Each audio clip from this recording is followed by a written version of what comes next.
This $10 million waterfront mansion is without a doubt the most impressive house in Noosa. With 13 bedrooms and a private nightclub, $10 million is honestly a bargain.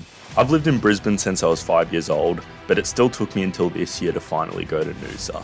And I feel like I've been missing out my whole life. The perfect weather, national park, and calm surf has made it an incredibly popular tourist destination, attracting people from local Brisbane as well as Melbourne. Although it has become a lot more popular since schoolies in 2020, it still has a secluded and private vibe that is hard to find anywhere else outside of small coastal towns like Yamba.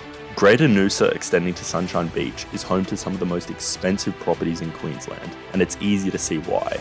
Welcome to Hayven, the biggest and most impressive waterfront house on the Sunshine Coast. Located in Noosa Waters' main canal, the home is spread across 3 blocks of land for a combined area of nearly 3,000 square metres and over 60 metres of water frontage. Designed as a series of smaller areas flowing together seamlessly to create a coherent and spectacular space, Hayven is just as comfortable for 2 guests as it is 200.